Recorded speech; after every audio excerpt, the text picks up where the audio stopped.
In a speech before the Virginia Secession Convention in 1861, in late April, in the wake of the firing on Fort Sumter, the newly elected, sort of appointed Vice President of the Confederacy, Alexander H. Stephens, gave a speech that became quickly known to history as his cornerstone speech.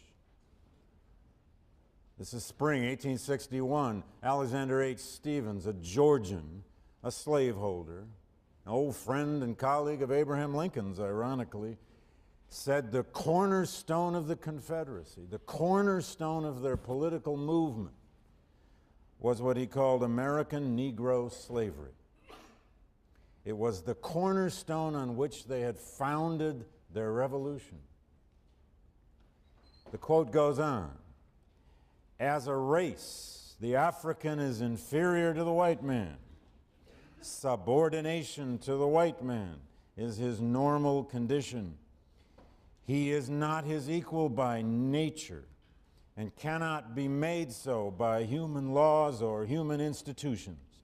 Our system, therefore, so far as regards this inferior race, rests upon this great immutable law of nature." You always have to get worried in history when people start talking about how human beings or human behavior is rooted in nature. But how do we get to 1861 and that secession crisis with Alexander H. Stephens delivering this cornerstone speech, declaring that, hey folks, it's all about slavery and its preservation? How did we get there? Today I want to talk about, we're going to dwell on, ultimately, the Southern defense of slavery, the arguments over time that they developed layer upon layer, drawing upon earlier arguments, building them into new ones, sometimes quite original, toward ultimately a virtually utopian defense of slavery as a perfectible, if not perfected system. Now, I want to say one other quick thing before we get to the substance.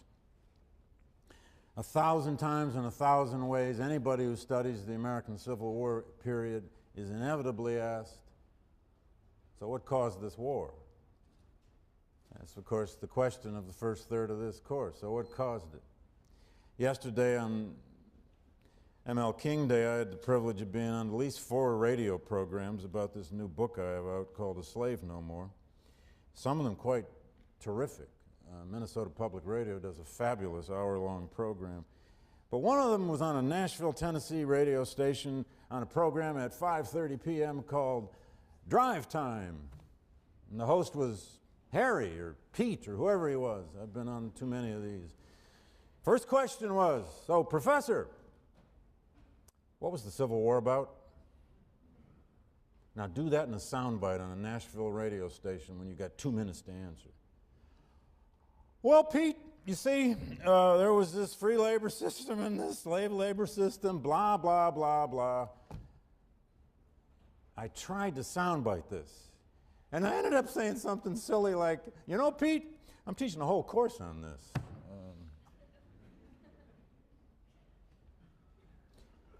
And I finally just ended that particular little exchange before he went on to rant at me about all that's wrong with American education by saying, Pete, it was slavery.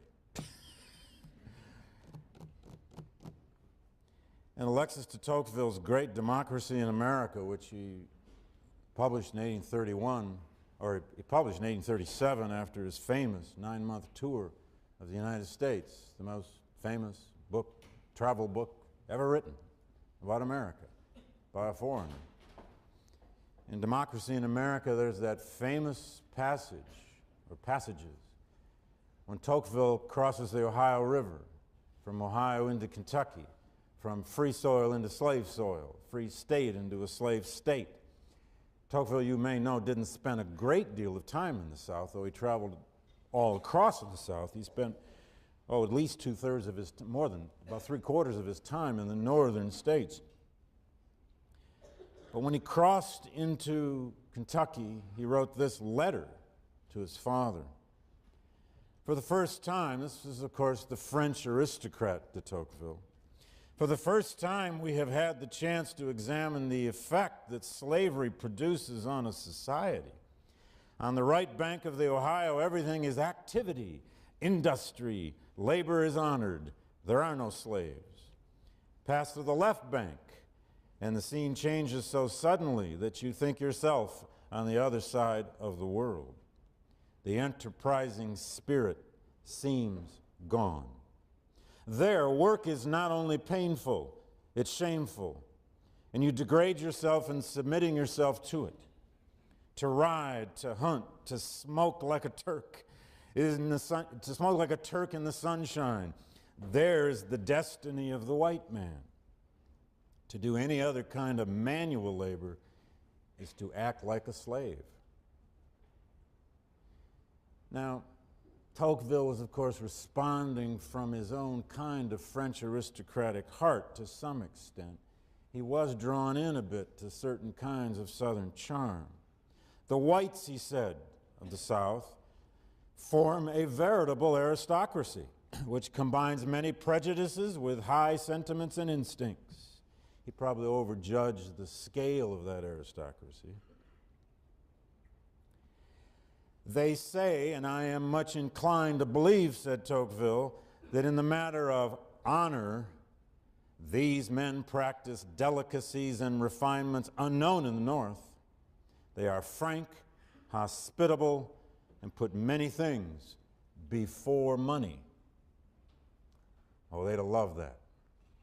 When we start hearing from our pro-slavery advocates and writers, they would have loved that. Because one of the critiques that slavery allowed pro-slavery writers ultimately to make was a critique of a certain kind of capitalism. The greedy, grinding, aggressive, malicious kind of capitalism they believed the North embodied.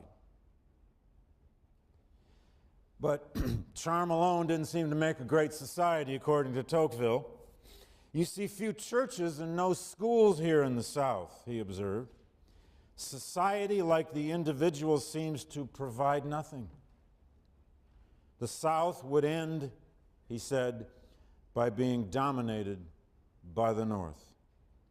Every day, the latter grows more wealthy and densely populated, while the South is stationary and growing poor. He's not entirely accurate about that either, from what we now know about the profitability of slavery and the profitability of the cotton crop. But he ends that famous section with this passage that is kind of haunting when you think it's only 1831 when he writes this, and that Civil War is still 30 years away. Slavery brutalizes the black population and debilitates the white. Man is not made for servitude. Now, in the South, what developed, and let's define it at least quickly, what developed was one of the world's handful of true slave societies. What is a slave society? What do we mean when we use that phrase, slave society? Essentially, it means any society where slave labor, where the definition of labor, where the definition of the relationship between ownership and labor is defined by slavery, by a cradle to grave, and some would have even said a cradle to grave and beyond human bondage, where slavery affected everything about society, where whites and blacks, in this case in America, in a racialized slavery system, grew up, were socialized by, married, reared children, worked, invested in, and conceived of the idea of property, and honed their most basic habits and values under the influence of a system that said it was just to own people as property. The other slave societies in human history, and you can get up a real debate over this, especially among Africanists, Brazilianists, Asianists, and others. And it's why slavery is such a hot field in international history. But the other great slave societies in history were the whole social structure of those societies was rooted in slavery. Were ancient Greece and Rome, certainly Brazil by the 18th and 19th century, the whole of the Caribbean, the great West Indies sugar-producing empires of the French, the British, the Dutch, the Spanish, and a few others, and the American South. Now, there were other localized slave societies, surely, certainly within Africa, to a certain degree even before Europeans arrived, and certainly after Europeans arrived, particularly after the regularization of the Atlantic slave trade. There were certain localized slave societies in East Africa, out of Zanzibar by the 18th and 19th century. There were certain localized slave societies in the vast Arab world, in the Muslim world, well before there was even an Atlantic slave trade to the Americas. But the five great slave societies were those five. All were highly profitable in their primes. All tended to hinder technological innovation in those societies. All tended to have a high slave-to-free ratio of population. All of those slave societies had a population of slaves that was from 1/4 to 1/2 and sometimes more of the total population. In those slave societies, slaves as an interest,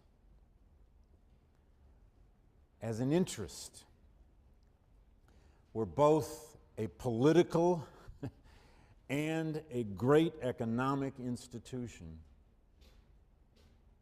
that defined ways of life. Now, when exactly did the American South become a slave society? You know, is it 1820 with the Missouri crisis and that settlement, and at least the beginnings now of a clarity of its expansion, or was it more the 1830s when you got this booming cotton production happening finally in Alabama and Mississippi and Louisiana, or was it 1840? Or was it really in the wake of the Mexican War when you get this massive expansion into the great Southwest and the Mexican Cession, which we'll take up actually next week? That's always open to debate, exactly when the South became a slave society. But I think it became, in most ways and in most definitions, a slave society surely by the 1820s or the 1830s. Now, one aspect of that slave society then, I want to focus on it just at least briefly, is that as Americans ended the foreign slave trade, and we did in 1808, this month is the bicentennial of the legal end of America's the United States' participation in the foreign slave trade. Now, it didn't entirely end, and there were some South Carolinians and Georgians who wanted to reopen it, and a few folks out in Louisiana who wanted to reopen it at numerous times in the antebellum period, especially in the late 1850s. They were the same people who were always trying to annex Cuba. About 4 times over they tried to annex Cuba, and it's still a bit of a mystery how it never happened. But as the foreign slave trade was closed off for a whole variety of reasons, only one of which was that there was this passage, sort of, a vow in the original Constitution that the question would be revisited in 20 years, and 1808 was 20 years. But as the foreign slave trade was cut off, the domestic American slave trade absolutely boomed. And one of the reasons that the American South could become such a profitable slave society, one of the reasons that the cotton boom could be the cotton boom is because one of the unique features of North American slavery, U.S. slavery, is or was that it was the only slave population in the entire New World. Brazil managed it now and then, but not in the long run. It's the only slave society in the New World where the slaves naturally reproduced themselves. That has to do with climate, that has to do with sex ratio, male to female, it has to do with diet, and it has to do with movement. If Freddie Jackson Turner had anything right in the frontier thesis, although he didn't pay hardly any attention to the South, this idea of a safety valve of a West to move to was surely there for slavery. Between 1810 and 1820 alone, this is the decade of the War of 1812, which caused all kinds of chaos on the western frontier. 137,000 American slaves were forced to move from North Carolina or the Chesapeake states to Alabama, Mississippi, and other western regions. That's in the one decade of the teens. Then from 1820 to 1860, the 40 years before the war, an estimated roughly 2 million American slaves were sold to satisfy the need of slave labor in the great cotton kingdom of the growing Southwest. Now, about roughly 2/3 of those 2 million slaves moved from the eastern seaboard or the upper South to Alabama, Louisiana, Mississippi, Texas, Arkansas, etc. About 2/3 of those went by outright sale, by financial speculation in now a growing, huge American business of the domestic slave trade. By the 1830s, 1840s, there were over 100 men in Charleston, South Carolina alone, making their livings full-time as slave traders. Their ads were in the newspapers every day. Many of them owned their own shops and their own, in effect, jails where they housed people. Other cities became major ports or places of deportation for the domestic slave trade. Richmond, Virginia, for example, became a huge slave trading center by the 1840s and 1850s. It had 2, depending on when you look, to 3 dozen major full-time slave traders. One of the richest was a man named Hector Davis. Hector Davis owned a 2-story slave auction house jail on 14th and Franklin Streets, just 2 blocks down the hill from Thomas Jefferson's glorious Capitol building of the state of Virginia, just 2 blocks down the hill from that great equestrian statue of George Washington, the founder. You could find a huge slave jail owned by Hector Davis. Hector Davis kept tremendous records. He kept account books, huge account books.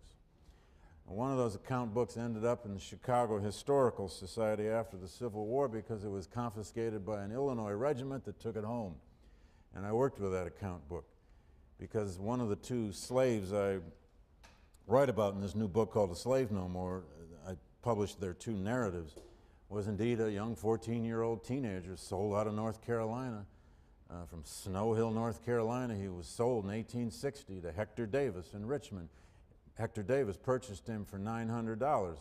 For about 6 months, Wallace Turnage worked in Hector Davis's slave auction house, helping organize the auctions every day. And one day, Wallace was told, "Today, boy, you're in the auction." And he was sold for $1,000 to an Alabama cotton planter who came up to Richmond twice a year to buy slaves.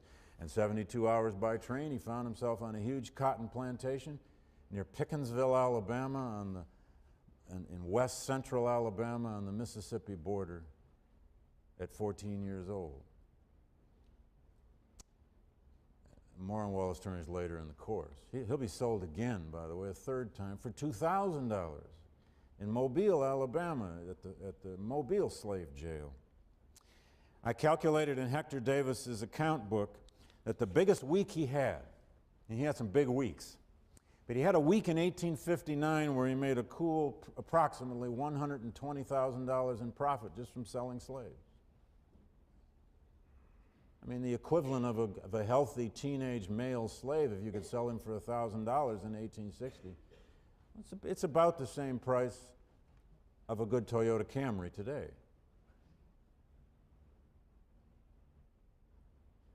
And when I go to the A1 Toyota for my service or to buy my new Camry, which I've done every 4 years for the last 2 decades, I don't always think of a slave market, but it does occur to me. But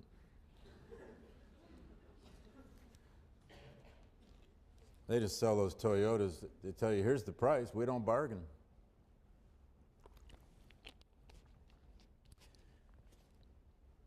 The South was part of the westward movement. For slave children, one other little point about this, so we can get a sense of this system that is now about to be justified and defended. For slave children, between 1820 and 1860, living in the Upper South or the Eastern Seaboard, they had approximately a 30% chance of being sold outright away from their parents before they were 10. Now, just to give you a sense of how cold and calculated this business was, and how in many ways the first defense or justification of slavery in America is, of course, it certainly is by the late antebellum period, it is an unabashed economic defense, as we'll see. Ads in newspapers like this one in Charleston would read, "Negroes wanted. I am paying the highest cash prices for young and likely Negroes, those having good front teeth and being otherwise sound." It's all about market forces and the health and the condition of your product. Probably the best book written on this, particularly on the language of the domestic slave trade, is Walter Johnson's book called Soul by Soul, a book I highly recommend you read at some time in your reading lives. But it's amazing to read the letters and the language of slave traders when they write to each other. The complacency, the mixture of just pure racism on the one hand and just business language on the other. "I refused a girl 20 years old at $700 yesterday," one trader wrote to another in 1853. "If you think best to take her at $700, I can still get her. She is very badly whipped, but has good teeth." "Bought a cook yesterday," wrote another trader. "Bought a cook yesterday that was to go out of the state. She just made the people mad, that was all." "I have bought a boy named Isaac," wrote another trader, "for $1,100. He writes this in 1854 to his partner. "Bought a boy named Isaac. I think him very prime. He is a house servant, first-rate cook, and splendid carriage driver. He is also a fine painter and varnisher, and says he can make a fine panel door. Also, he performs well on the violin. He is a genius, and it's strange to say, I think he's smarter than I am."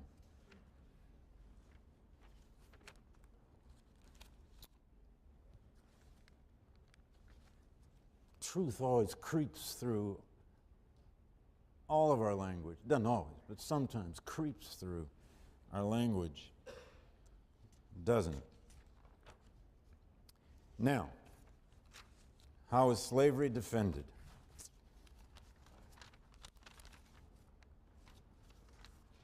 In many ways, to say the least, but I want to give you at least some sense of the development of the pro-slavery argument, the kinds of arguments that were used, how they changed over time, who made the arguments. Now, the best way to begin to understand pro-slavery ideology, whether we're in the early period of its defense in the 1820s, actually a quite virulent defense of slavery begins early. It isn't something that just sprung from Southern pens in the 1850s during all this expansion. It comes very early. But a framework in which to understand it is that pro-slavery ideology was, at its heart, a kind of deeply conservative, organic worldview. And by that I mean a Burkean conservatism, a set of beliefs that says the world is ordered as it is for reasons, and that human beings ought not tinker with that order very much. It was a set of beliefs in the sustenance of a social order as it is. It was a belief in a hierarchical conception of not only society, but of people. That people were conceived, whether by nature or by God or even by evolution, with a certain order to them. Some born to do this, and some born to do that, and some born to do that.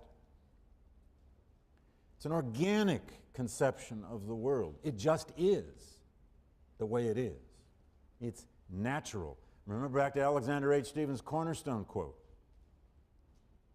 He uses the word natural twice in that passage. This worldview had, of course, an obsession with stability. It's one of the reasons white Southerners didn't like reformers. It's one of the reasons abolitionists are dangerous. What are abolitionists calling for? Upsetting the social order. They're offering a critique of the social order. And they even have the audacity to talk about good and evil. It's a worldview often obsessed, as we said last time, with notions of honor and duty. And it's a worldview deeply rooted in the idea or respect for tradition. Tradition and social control. In this worldview, institutions, human institutions, evolve only slowly over time and cannot be altered by abrupt human interventions. It's dangerous to abruptly intervene in the evolution of human institutions. Now think what's at stake here in this worldview, especially as we transition next Thursday to a developing, though by no means unanimous or homogeneous, northern worldview in which reform impulses get embedded. White Southern defenders of slavery were, to some extent, like other Americans, products of the Enlightenment. Some of them come to really believe in intellect. They really do come to believe in the power of reason, of human beings to figure out the universe, but to figure it out in different ways. You can be a product of the Enlightenment and still be deeply conservative. You can be a product of the Enlightenment with a faith in reason and not become a romantic who begins to believe in the possibilities of man or even the perfectibility of man. Conservatism, deep organic forms of conservatism, is not antithetical to the Enlightenment, at least not entirely. Although pro-slavery writers will become deeply contemptuous of natural law doctrine as it can be applied to the possibilities of man. Many of them will argue, therefore, that ideas like freedom and that idea of liberty, so much at stake in the age of the American Revolution and falling off everybody's tongue, and eventually falling off their tongues and off their pens as well. What they're fighting for by 1861 were their liberties, they said, over and over and over and over again. But in their worldview, the pro-slavery worldview, ideas like freedom and liberty were simply never absolutes. And many of them will directly reverse Thomas Jefferson's Declaration of Independence and simply say, nobody is born equal. They will argue over and over and over again, some of them almost in a feudalistic way, that freedom must always be balanced with order. And that order is rooted in certain kinds of prescribed stations in life for the various statuses of humans. or freedom, they will argue, must be balanced with tradition. The possibilities of freedom must always, in their view, be balanced with the world as it is, not as it ought to be. They are therefore going to have an extremely different point of view from at least abolitionists in the North on this concept of equality, although a lot of abolitionists had their struggles with this one too. Southern pro-slavery defenders are much more likely to stress a human's duty than they're ever to stress a human's rights. They believe the world was made up of a struggle between human autonomy on the one hand and human dependency on the other, and you should never give up on that dependency. As early as 1826, an important pro-slavery writer named Edward Brown argued that slavery, he said, quote, had ever been the stepping ladder by which nations have passed from barbarism to civilization. There you have the roots and the kernel of the so-called positive good thesis about slavery. That slavery was a way in which you sustained a social order, a way in which you built an economy, a way in which you maximized the possibilities of those who deserved it by using those who did not deserve the same fruits.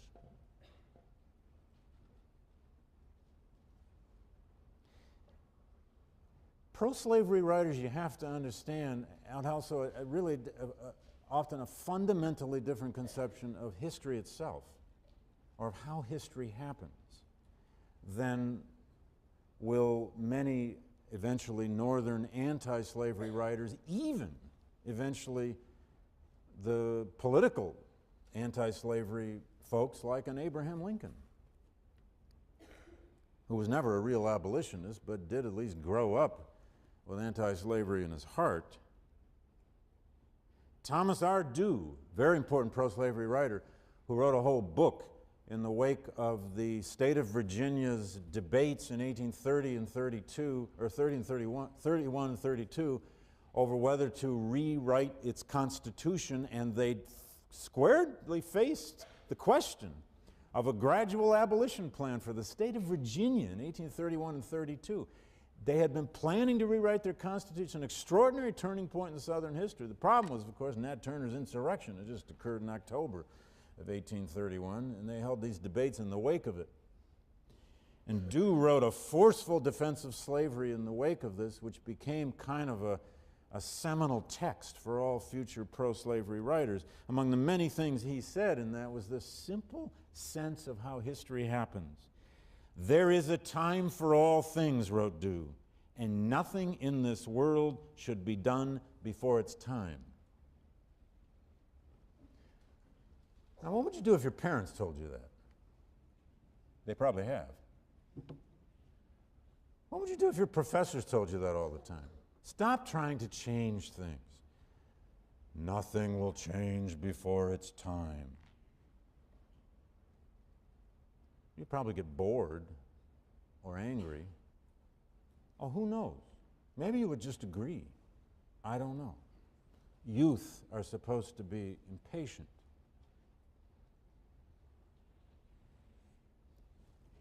Now, there are many ways to look at pro-slavery. Deep in the pro-slavery argument, and I'm going to give you categories here to hang your hats on. Deep in the pro-slavery argument is a biblical argument. Almost all pro-slavery writers at one point or another will dip into the Old Testament or dip into the New Testament. They especially would dip to the Old to show how slavery is an ancient and venerable institution. Its venerability was its own argument, some said. It's always been around. Every civilization has had it. All those biblical societies had it. You can read Jeremiah and Isaiah and some of the great Old Testament prophets in some ways as defenders of slavery. You can therefore assume it was divinely sanctioned. You can also look in the New Testament for examples of it, justifications of it. Slaves, be honorable, be dutiful, be obedient is usually the word in the King James. Slaves, be obedient to your masters. Slavery's all over the Bible in one way or another. The Bible, of course, can breathe anti-slavery into a situation, and it can breathe pro-slavery into a situation. A second kind of set of arguments I've already referred to are the historical ones. Here it is not just the venerability of slavery, how old it is, but it's the idea that it has been crucial to the development of all great civilizations. That slavery may have its bad aspects, but it has been the engine of good. It has been the engine of empires, the engine of wealth, the engine of greatness. How would you have had Cicero? How would you have had the great Roman philosophers and thinkers? How would you have had the great Greek playwrights, they would argue? Without the system, the world the Greeks were able to create with the Helots. That at the base of all societies there has to be a labor system that will support the possibility of Plato. Pro-slavery ideology is also part of, at the same time, it's resistant to the greatest product, arguably, of the Enlightenment, and that is the idea of natural rights. Natural law, natural rights, rights by birth, rights from God, being born with certain capacities. Now, pro-slavery writers were inspired by this to some extent, but many of them will simply convert it. They will convert it. They'll take portions of John Locke that they like and not the others, and they'll say, the real rule of the world is not natural equality, but it is natural inequality. Humans are not all born the same, with the same capacities, abilities.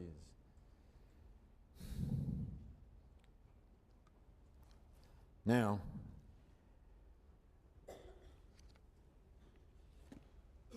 then there's a whole array of economic arguments.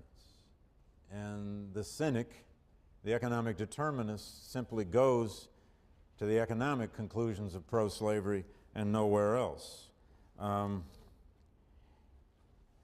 One of the greatest of these writers was James Henry Hammond, South Carolina planter who had plenty of mixed-race children. He was in some ways the epitome of the kind of cynical pro-slavery. In the end of the day, he wasn't bothered by morality. His argument for slavery was that ultimately it was amoral. But at the end of the day, he also essentially made a property argument or a property defense of slavery. He wrote, among other things, "The means, therefore, whatever they may have been, by which the African race now in this country have been reduced to slavery, cannot affect us, since they are our property, as your land is your property, by inheritance or purchase and prescriptive right. You will say that man cannot hold property in man. The answer is that he can, and actually does, hold property in his fellow all over the world, in a variety of forms, and has always done so." "Thank you very much," said Henry Hammond. "Don't talk to me about property in man." Oh, some would get guilty. Indeed, they did. Some would get worried, and they would discuss slavery as a necessary evil. This system entailed upon them. God, they wish they were without it. And some of them, frankly, folks, were deeply sincere in that. One of the most famous and one of the most prolific was a man named Charles Colcock Jones, who owned a huge rice and partly cotton plantation system in low-country Georgia, just south of Savannah. He and his family wrote literally thousands upon thousands of letters. Those family letters have been published in a book called The Children of Pride, and a brilliant book has been written about Colcock Jones and his extended family by Erskine Clark called Dwelling Place. But one of the fascinating things about Charles Colcock Jones, born in the late 18th century, rises to adulthood by the teens, 1820s, is he's a classic example of the highly educated Southern planter. He came north. He was educated in theology at Yale for a while. He was really affected by it. And then he went up to Andover Theological Academy, and he taught there, and he was affected even more by New England theologians. And he began to write back, first to his fiancée, who quickly became his wife, Mary, and he was really worried about all the slaves he owned. He writes, for example, to Mary, "I am, moreover, undecided whether I ought to continue to hold slaves," he underlines hold slaves. "As to the principle of slavery, it is wrong. It is unjust, contrary to nature and religion to hold men enslaved. But the question is, in my present circumstances, with evil on my hands, entailed from my father, would the general interest of the slaves and community at large, with reference to the slaves, be promoted best by emancipation? Could I do more for the ultimate good of the slave population by holding or emancipating what I own? I know not very particularly how you feel on this point." And there are many letters like that. He and his wife Mary write back and forth about how evil slavery is. But in the end, Colcock Jones becomes a classic example of the guilty pro-slavery slaveholder. He doesn't know how to free them. He doesn't know how to go to emancipation. Instead, he develops a highly intricate theory of how he's going to use slavery to save black people. He's going to ameliorate their conditions. He's going to make their slavery on his plantations so effective, so good, such a even joyous form of labor that he will be doing God's work by improving slavery. It's a genuinely tragic sort of story in his case. There are plenty of pro-slavery writers who also, to some extent, whether out of guilt or out of awareness, saw slavery as wrong, but they saw it as a problem more for white people than for black people. Their concern was not the conditions of blacks, but what slavery did to whites. And usually they ended up in the same situation as Colcock Jones. There are many pro-slavery writers who developed, like James Henry Hammond, what I would call the cynical or amoral form of pro-slavery argument. And this is a potent form of argument when you think about it.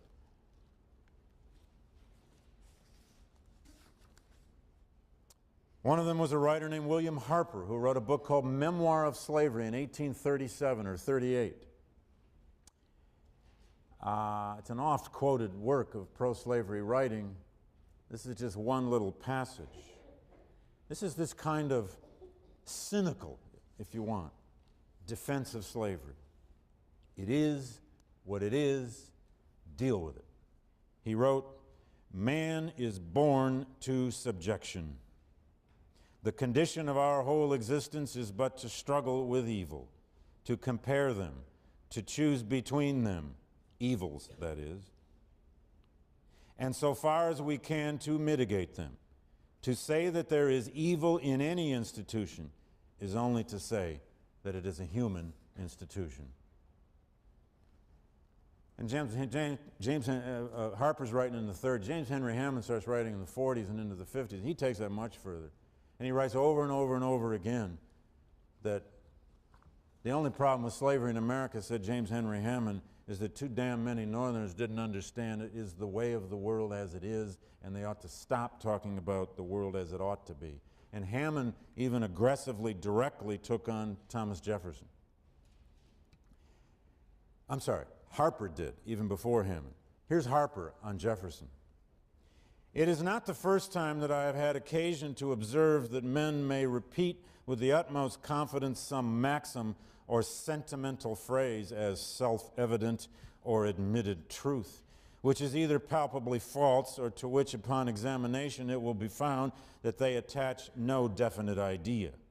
Notwithstanding our respect for the important document which declared our independence, yet if anything be found in it, and especially in what may be regarded rather as its ornament than its substance, false, sophistical, and unmeaning, that respect should not screen it from the freest examination. All men are born free and equal, he says with a question mark. Is it not palpably nearer the truth to say that no man was ever born free and that no two men were ever born equal? Man is born in a state of the most helpless dependence on other people.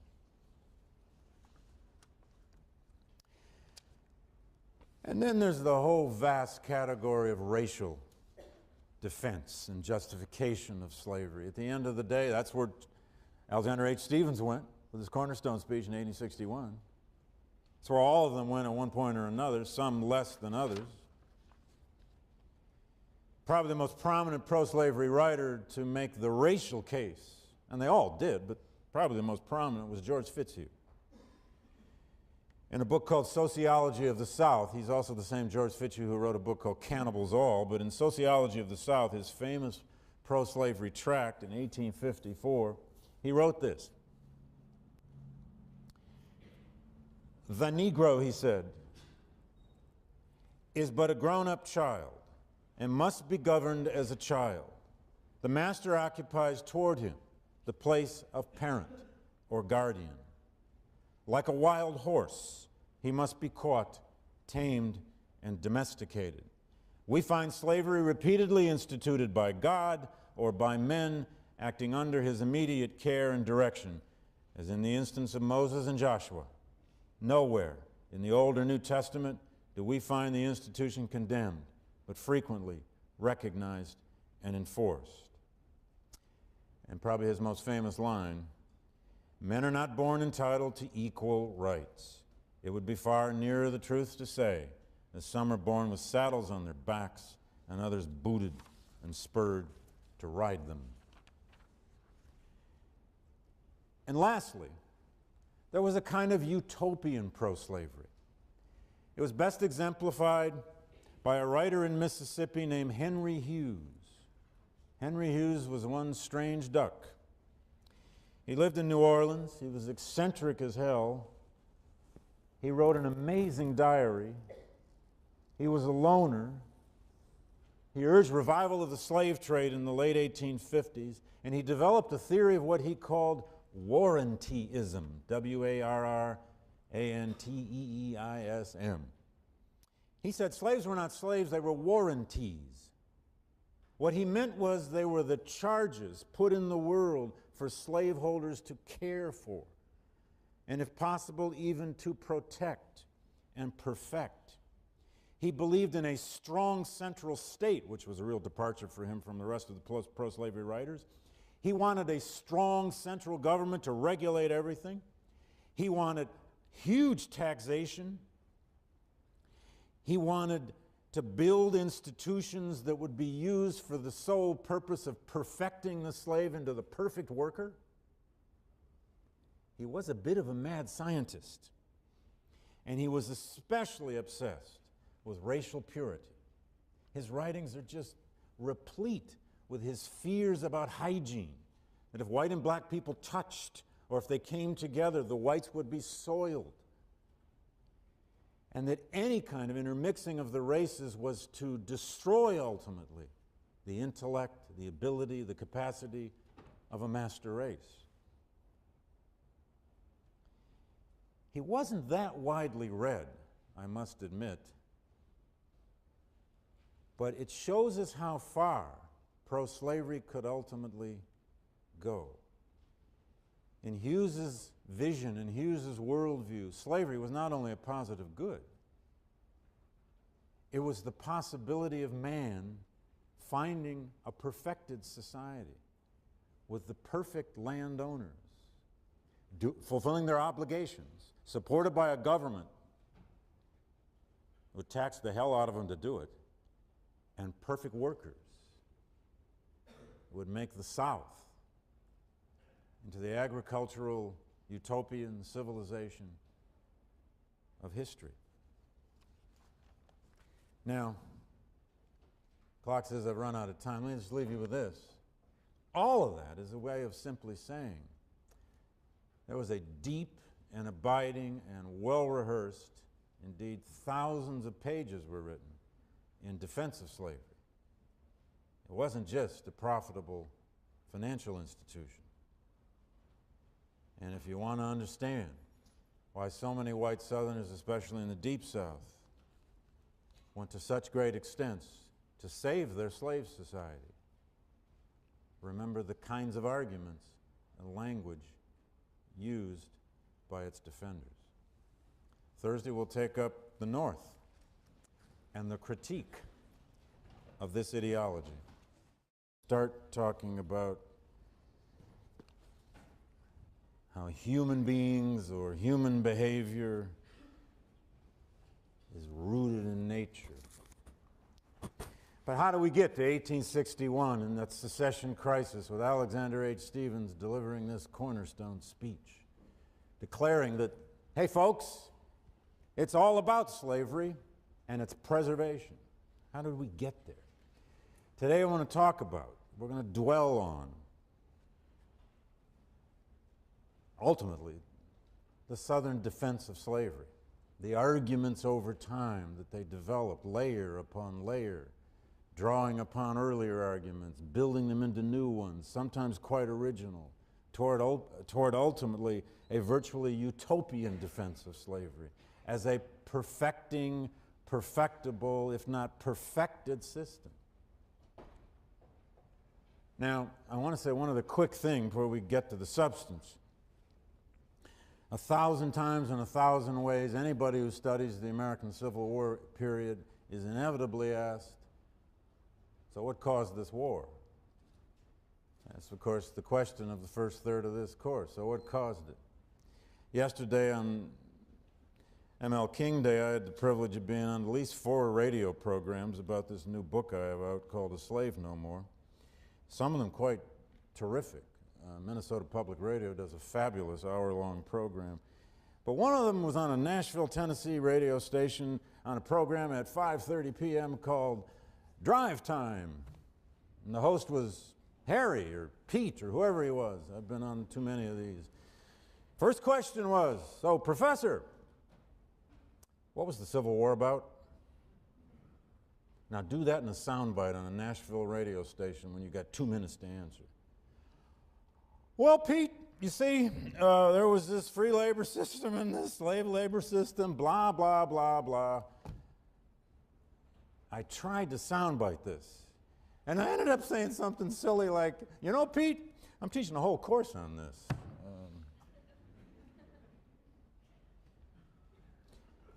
And I finally just ended that particular little exchange before he went on to rant at me about all that's wrong with American education by saying, Pete, it was slavery.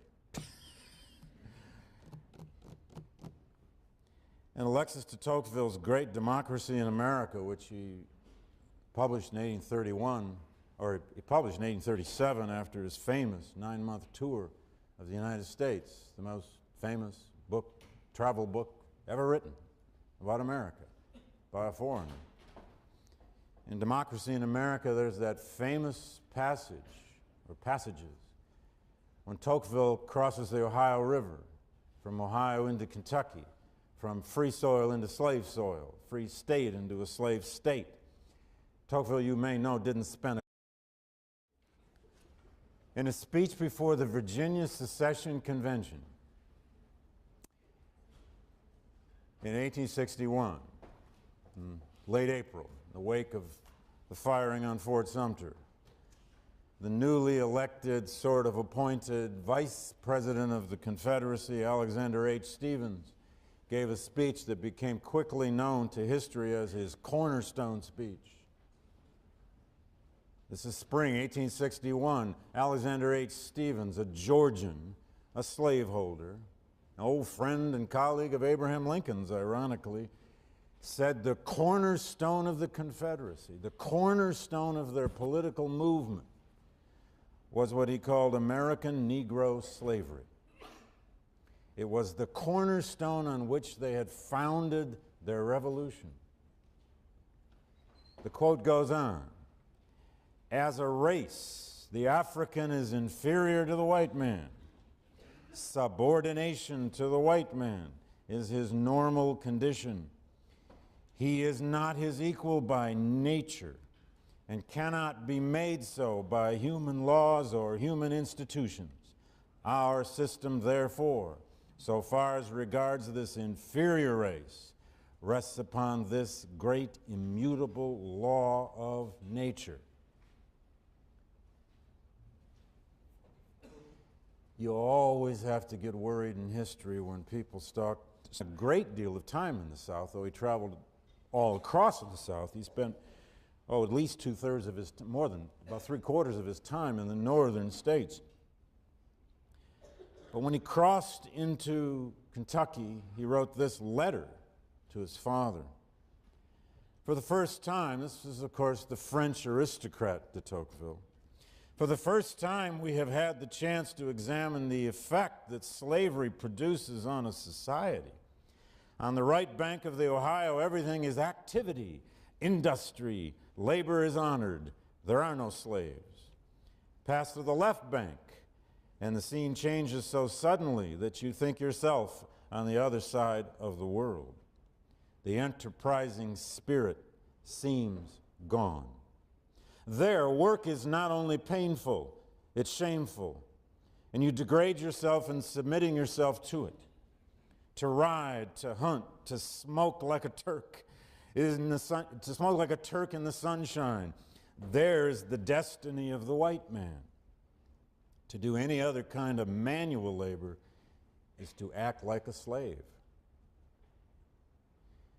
Now, Tocqueville was, of course, responding from his own kind of French aristocratic heart to some extent.